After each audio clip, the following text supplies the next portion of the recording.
రాష్ట్రంలో సరే, అలాగే ప్రత్యేకంగా తెలంగాణ కావచ్చు, అలాగే మనకు సంబంధించి ఆంధ్రప్రదేశ్ కావచ్చు, ఇది ఈ నదీ పరివాహక ప్రాంతాలు ఇక్కడి నుంచి సహజ స్థితిలో అది ఆ వాగులు వంకల నుంచి వెళ్ళి సముద్రంకి వెళ్ళే దిశలో ఆ దారి మధ్యలో ఇల్లు కట్టేయడం, లేదంటే లేఅవుట్లు వేసేయడం, ఇవన్నీ వైలేషన్ ఒకళ్ళు చేయలేదు. ఇది కొన్ని దశాబ్దాలుగా కొంచెం ఇంక్రిమెంటల్గా చేసుకుంటూ వచ్చి అది చేసుకుంటూ వచ్చారు.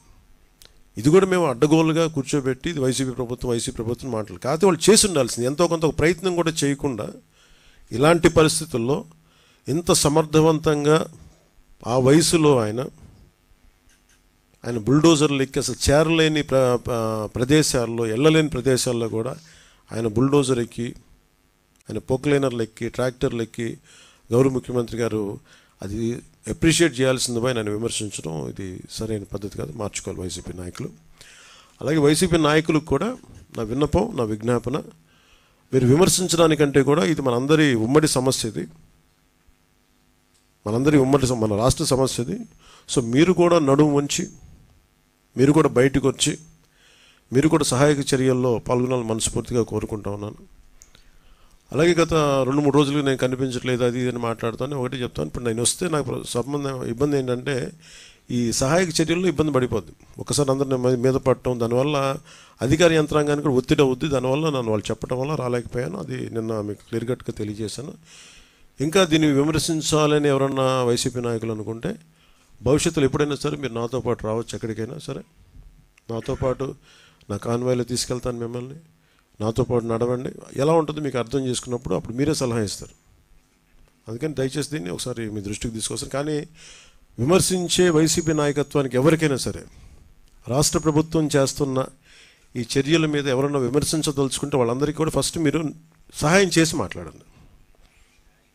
మీరు సహాయం చేసి మీరు బయటికి వచ్చి మీరు మాట్లాడి ఇళ్లలో కూర్చొని కాన్ఫరెన్స్లు పెడితే సరిపోదు. మీరు లోపలికి వచ్చి దిగండి మనస్ఫూర్తిగా. అలాంటి పరిస్థితులు అంటే మేము కూడా మాతో కలిసి తీసుకెళ్తాం. అలాగే వరద ప్రభావిత ప్రాంతాల్లో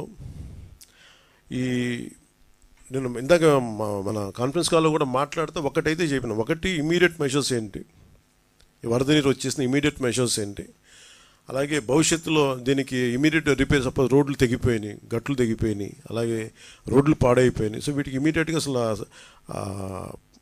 జనాలకి రాకపోకలకు ఇబ్బంది కలుగుతూ ఉంటే ముందు వాటికి ఇమీడియట్ రిపేర్ చేయించడం ఒకటి. అలాగే రెండవది పర్మనెంట్ రిపేర్స్ ఏం చేయాలి. దీనికి దాదాపు ఒక 200 కోట్లు ఓన్లీ పంచాయతీల వరకు తీసుకుంటే దాదాపు ఒక 96 కోట్లు బడ్జెట్ ఒకటి ఇప్పుడు ప్రతిపాదించారు. దాన్ని ముందుకు తీసుకెళ్తా ఉన్నాం.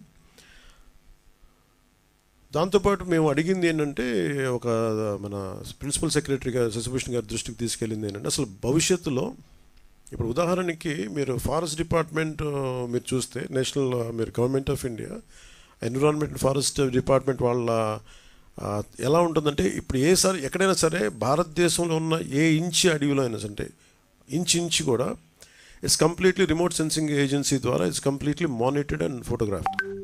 అంటే గత వారం ఎట్లా ఉంది, పోయిన వారం ఎలా ఉంది, రెగ్యులర్ మానిటరింగ్ ఉంటుంది.